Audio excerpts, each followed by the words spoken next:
You're not our kin. Depart at once. En route to a camping expedition with my spouse, Joseph, and his folks, we made a pit stop at a highway rest area.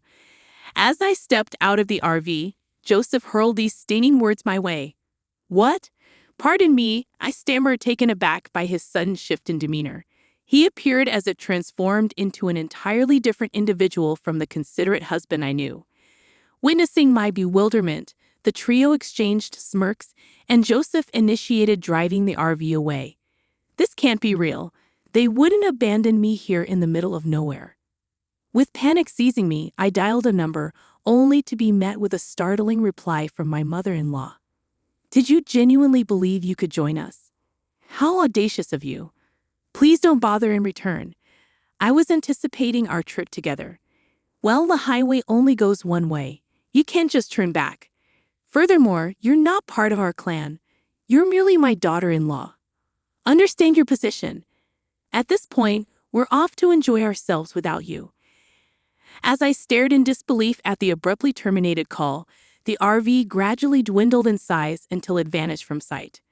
The words slicing through me, denying my place in their family, left a searing ache in my chest. This is unbearable. After all the preparation I did, and then bitterness and heartbreak surged within me, overwhelming my senses. Helpless, I had no recourse but to summon a taxi and retreat home. I'm Allison, 31 years old, married to Joseph for 2 years now. He's my age and bought us a house when I hesitated to reside with his parents. Though it's close to my in-laws' home, it's preferable to living under their roof. Yet, their bohemian souls, springing tasks upon me unexpectedly, grocery runs, kitchen scrubbing amidst piled dishes and cooking grease. It can feel like harassment at times, though Joseph always apologizes, saying, I'm sorry for my parents' behavior.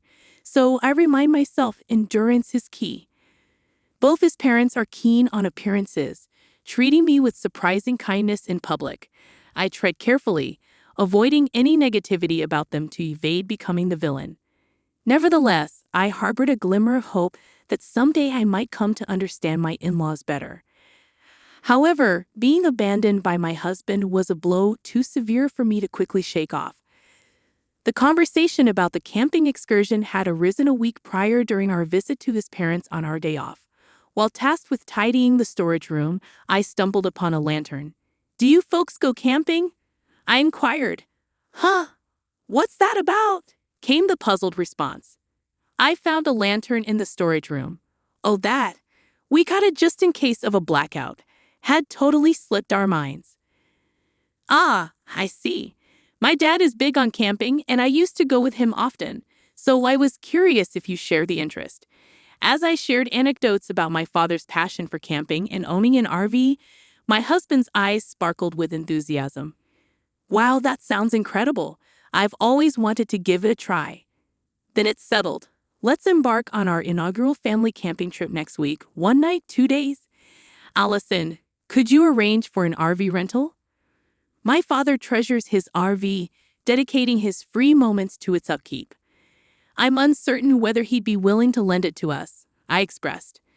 Well, now it's up to you to persuade him. You'd better plead for it. Understand? Urged my husband. Faced with the sudden request, I hesitated, but Joseph implored. It's our maiden camping venture, and we're clueless about what we'll need. Borrowing your dad's RV would be safer. Plus, I want to delight my folks with an enjoyable camping excursion. Please, Allison. With such earnest entreaties, I had little choice but to acquiesce. Hurriedly, I made my way to my father's abode and laid out the situation. To my astonishment, he readily agreed. Really? Are you sure? I asked, taken aback. Absolutely. I thought you might decline, given how meticulously you tend to it in your spare time. But if it's for you, Allison, I'm more than happy to lend it, and your desire to please Joseph's parents touches me deeply. Here, take this entire set of camping gear so you can fully enjoy your first camping expedition. As novices, these items should serve you well. My father meticulously chose user-friendly gear, patiently explaining each item's purpose. Witnessing his care warmed my heart, filling me with joy. I hope this camping trip can help bridge the gap with my in-laws. I mused aloud. Well, then I'll do my best to prepare, I resolved. Securing a campground equipped with power and conveniently close to a hot spring, I shared the news with my husband and in-laws, eliciting their excitement. We're incredibly fortunate to have you, Allison. I'm practically bursting with anticipation, exclaimed my mother-in-law. I'm thrilled to hear that, I replied sincerely. On the day of our adventure, I eagerly boarded the RV driven by my husband. As we hit the highway bound for the campground, anticipation coursed through me. However, my mother-in-law's demands resurfaced as we journeyed. Joseph, I'm parched. Could we stop at the next interchange? She requested. Mom, I brought drinks. Take your pick from here, Joseph replied, gesturing to the provisions. None of these really suit my taste, remarked my mother-in-law, browsing through the drink options. As my daughter-in-law, you should know what I like, she added pointedly. I apologize. I murmured, feeling a pang of guilt. Exiting the car at the interchange to fetch her a Dr. Pepper, as per her request, I was met with an unexpected barrage of cold words from my husband. Allison, you're not part of our family. It's time for you to head home, he declared, his tone devoid of its usual warmth. Excuse me? What's gotten into you all of a sudden? I questioned, bewildered. He seemed like a stranger, a far cry from the Joseph I knew, the one who typically showed care and consideration. Stunned and struggling to comprehend his words, I watched as the RV resumed its journey, leaving me stranded. They've left me here in the middle of nowhere. Is this some sort of twisted joke? I wondered aloud, feeling a surge of disbelief. In a panic, I dialed a number, hoping for some semblance of reason, only to be met with a jolting response from my mother-in-law. Did you truly believe you were coming along? How audacious. You're not family, remember that. Goodbye. We'll enjoy ourselves as a family without you. Stunned and speechless, I stood frozen, staring at the disconnected call. How could they? After all the preparation, they excluded me. What was Joseph thinking? Waves of bitterness and sorrow crashed over me, overwhelming my senses. Unable to cope with the torrent of emotions, I called for a taxi and retreated home. The following day, my husband and in-laws returned from their camping trip, animatedly recounting their adventures. Not once did they offer an apology for leaving me behind. As I began to question them about the events of the previous day, I was met with a startling response. We did it to teach you a lesson as my wife. That's right, Allison. You just don't understand. Your role is that of our daughter-in-law. But resorting to leaving you stranded on the highway was necessary because you wouldn't comprehend otherwise. We need to discipline this incompetent wife properly before we can live together. The mention of living together from my mother-in-law caught me off guard. Fearing discussions were occurring behind my back, I interjected, What do you mean by living together? I haven't been informed of anything like this. My parents' place is showing its age and reaching its limits. I've purchased a new home where we can welcome both Dad and Mom to live with us starting next year. With us all living together, I'll need to enforce stricter rules. Be prepared, my husband declared. The news left me dumbfounded. Had he truly made such a significant decision without consulting me? It was unfathomable. My anger trembled within me, yet it seemed insignificant to the trio before me. To make matters worse, after borrowing the RV, they didn't bother to refill the gas or express gratitude to my father, I lamented. Allison, why are you just standing there? Quickly return the RV to your father after cleaning the interior. Wash the car, then return it to him. We can't afford to appear thoughtless, my husband instructed. Glancing at the cluttered interior of the car, disappointment washed over me. Their disregard for both my feelings and my father's generosity was utterly unacceptable, unforgivable. After meticulously cleaning and washing the RV and ensuring the gas tank was filled, I returned it to my father. As I arrived, he greeted me with a warm smile. How was the trip? Did you have a good time? He inquired. I wasn't even considered part of their family, so I didn't go, I replied solemnly. I recounted the events of being abandoned at the highway interchange on the day of the trip and my husband's sudden decision to live with his parents without consulting me. As I spoke, my father's smile twisted into a furious scowl. I advocated for you, Allison, and they dared to subject you to such treatment. Unbelievable. We won't let this go unanswered. I won't stand by while they walk all over you, Allison. We'll get our revenge, he declared vehemently. How? I asked, intrigued. I have a secret plan, and I've found the perfect camping spot. Listen closely, my incredible daughter. It's bound to work, he replied, a mischievous glint in his eye. This is the perfect opportunity to reel them in, I thought to myself, maintaining a composed demeanor as I addressed the three of them in a gentle tone. I've stumbled upon a spot even more remarkable than yesterday's. The autumn foliage is breathtaking right now. Instead of sticking to the confines of an RV, why not embark on a full-fledged camping trip? Picture pitching a tent, indulging in a barbecue amidst stunning scenery, and by nightfall, you'll be treated to a sky adorned with countless stars. Intrigued, my husband inquired, Really? Where is this place? It's a hidden gem that I want to keep to ourselves. Can I join you to fulfill my role as your wife? I asked. That sounds great. It'll be a blast. Since it's in a secluded area, I'll take the wheel, my husband replied.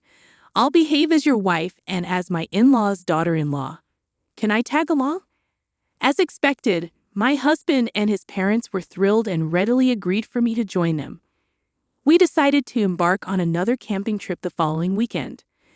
True to form, they left all the preparations to me, and their relentless attempts to instill discipline only intensified with each passing day. Holding on to my secret plan, I meticulously arranged my revenge, and the day of our excursion arrived. I borrowed an RV from my father, drove to a remote campsite, and watched as my husband and in-laws brimmed with excitement. Wow! It's like our own private paradise, they exclaimed eagerly, taking in the new surroundings. Let's go for a walk and soak in the scenery, Allison. You set up the tent, my husband instructed. Understood. Enjoy your stroll, I replied calmly. With that, I bid farewell to the jubilant trio and began preparations for our camping adventure. About 30 minutes later, my husband called in a panic. Are you lost? I can't find your dad's RV. I'm heading home with it, he exclaimed. What do you mean? I questioned, bewildered. Don't worry.